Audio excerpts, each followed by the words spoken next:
गोस्वामी। मैं कक्षा अष्टम सरस्वती शिशु उच्चतर माध्यमिक विद्यालय गुड़गांव का छात्र हूँ एवं आपके सामने कचरा प्रबंधन एवं उसके व्यवस्थापन के बारे में कुछ जानकारी प्रस्तुत करूँगा।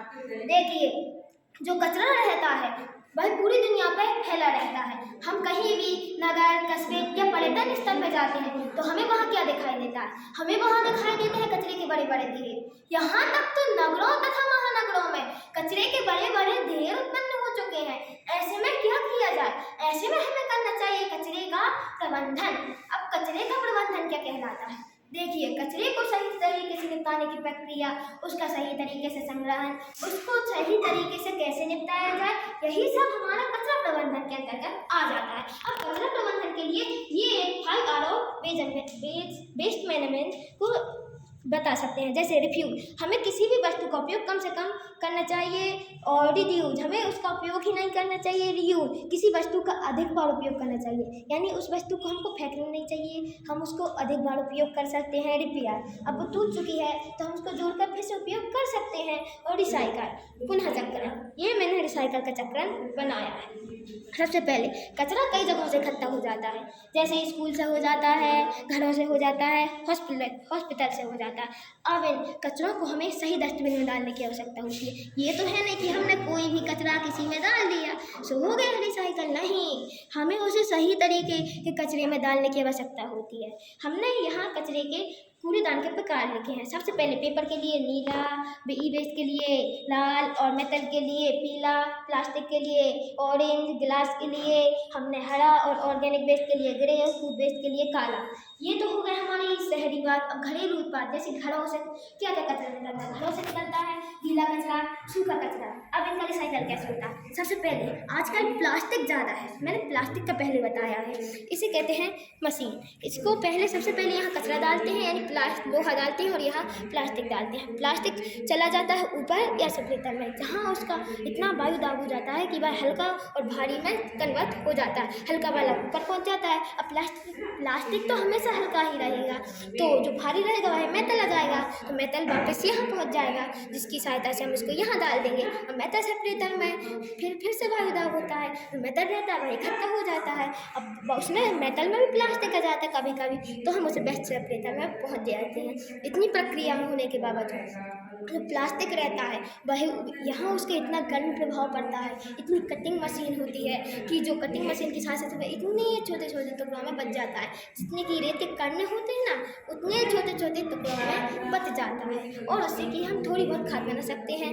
चलिए, अब मैंने कर ली बात प्लास्टिक की और लोहे के। अब तो इनका वर्गीकरण हो गया, इनका रिसाइकल। पहले हम जानेंगे सूखे और गीले कचरे का रिसाइकल। सूखे कचरे का रिसाइकल कैसे किया जाता है? यह सूखा कचरा जैव निम्नीकरण होता है, यानी वह जीवाणुओं के द्वारा अपघटित हो जाता है, तो इसका हम उपयोग खाद बनाने में भी कर सकते हैं। इसलिए हम इसका उपयोग खाद बनाने में करेंगे। साथ ही साथ सूखे कचरे का लैंडफिल में भी कर सकते हैं। अब गीला कचरा, गीले कचरे के बहुत सारे उपयोग हैं। जैसे गीले कचरे से हम बायोगैस बना सकते हैं। बायोगैस कैसे बनती है? उसको हम गीले कचरे को बहुत दिनों तक रखेंगे, उसको गोबर में डालेंगे, और जो सड़ जाएगा तो उससे बायोगैस उत्पादन हो जाती है। इससे फिर हम संपीड़ित करके इसको एक टंकी में प्रवाहित कर लेंगे। बायोगैस से क्या होता है? बिजली भी बन सकती है, यानी जो ऑर्गेनिक वेस्ट होती है ना, उससे बिजली भी बन सकती है। अब बिजली कैसे बनती है? बिजली उसके वो एक सल्फर यूनिट रहता है, उसकी वजह से बन जाती है। अब हमने बताया था कि सूखे कचरे से खाद बनती है, वहीं गीले कचरे से भी खाद बनती है। ये नहीं कि बनती है, खाद बनने के बाद जो खाद रहती है उसे हम पेड़ पौधों में इस प्रकार डाल देते हैं, जिससे उनकी उर्वरता बढ़ जाती है, और वह अधिक समय नहीं लेते, और वह जल्दी उग जाते हैं। अब गीले और सूखे कचरे को एक प्रकार से और संपीड़ित कर दिया जाता है, वह क्या है? कंपोस्टिंग। अधिक केंचुओं द्वारा उसकी कंपोस्टिंग कर ली जाती है। जो केंचुए रहते हैं ना, उनको इसमें डाल दिया जाता है, जिससे उनकी रिसाइकल हो जाता है। देखिए, ये है केंचुए, और केंचुए को इनमें डाल देते हैं तो इनकी कंपोस्टिंग हो जाती है। आपने केंचुए के रूप में जो नीचे लिया है केंचुए के लिए, वो क्या लिया है? केंचुए के लिए कचरा लिया है, यानी उसमें को मिट्टी में दबा आपने देंगे। कचरे के रूप में जो रेत क्यों दिखाई? इसके ऊपर ये कचरा डाल दिया। नहीं, केंचुए रेत में होंगे कि मिट्टी में होंगे? मिट्टी में होंगे। तो आपको मिट्टी लेना है, ठीक है, चेंज कर लेना इसको। आगे बताएं। अब पेपर की समस्या भारत में तो है नहीं, फिर भी हम इसका रिसाइकल करेंगे। इसके लिए क्या हम इसमें पानी डाल देंगे तो ये गीला कचरा बन जाएगा। गीले कचरे को स्टोर टैंक में भेज देंगे। स्टोर टैंक में भेजने के बाद वह काफ़ी दिनों तक रखा होगा, जिससे सड़ जाएगा। सड़ गलने के बाद उसे गैस टैंक में भेज देंगे, जहाँ उसे उसे गर्म कर लिया जाएगा और जला दिया जाएगा। तो हम जानते हैं कि कचरे के जलाने से मीथेन गैस निकलती है, और मीथेन गैस का उपयोग कहाँ किया जाता है?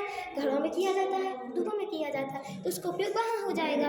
और जो स्टोर टैंक में जो गाद बचती है, यानी वो गीला कचरे की थोड़ी बहुत गाद बचती है, उसको हम गैस टैंक में भेजकर वापस एनर्जी कन्वर्जन में ले आते हैं। आपसे एक क्वेश्चन है, अभी आपने एक क्वेश्चन बोला है कि कचरे को जलाने से मीथेन गैस बन जाती है, ये आपको किसने बताया? गूगल। गूगल पे लिखा था? गूगल ने क्या बताया आपको? जो कचरा जलता है तो उससे मीथेन गैस निकलती है। अच्छा,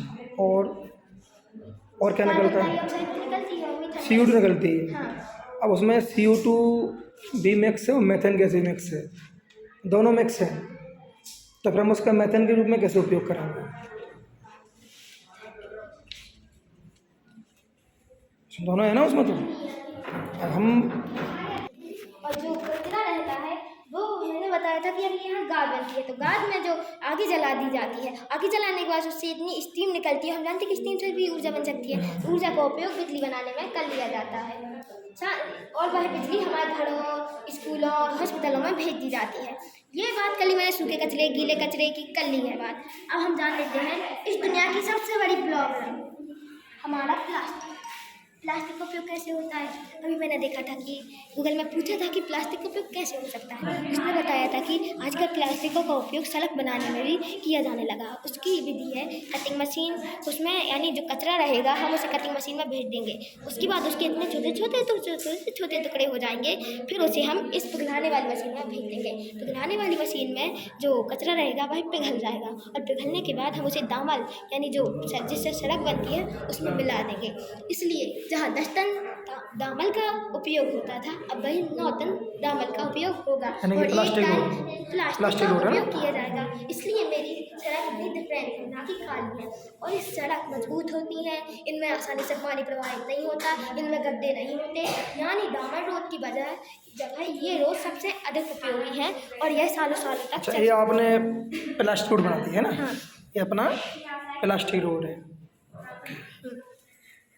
और अब लोहा और कांच का रिसाइकल। अब लोहा और कांच का रिसाइकल कैसे होता है? मैंने देखा है कि इनका रिसाइकल काफ़ी हद तक सेम होता है, यानी इन दोनों को सबसे पहले छोटे छोटे टुकड़ों में कर लिया जाता है, और जो फिर छोटे छोटे टुकड़े रहते हैं उन्हें मैग्मा में परिवर्तित कर लिया जाता है, यानी उन्हें पिघला लेंगे तो उनसे मैग्मा बन जाएगी, और पिघले हुए मैग्मा को सांचे में ढाल देंगे, जिससे भाई जिस सांचे में ढलेगी उसे सांचे की आकृति ले लेगी। इस प्रकार हमारे लोहा और कांच का रिसाइकल हो जाएगा। हम जानते हैं कि मोदी सरकार ने 2 अक्टूबर सन 1914 को स्वच्छ भारत अभियान किया आपको था। लोहा और कांच का जो करना है रिसाइकल, तो पहले दोनों को अलग अलग करेंगे? हाँ करेंगे, लेकिन लोहा मैंने अलग करेंगे? कहा था कि एक काफ़ी हद तक सेम होता है, तो पहले हम लोहा का करेंगे फिर कांच का कर सकते हैं, यानी मैंने 2 मशीन की जगह एक ही मशीन बना दी।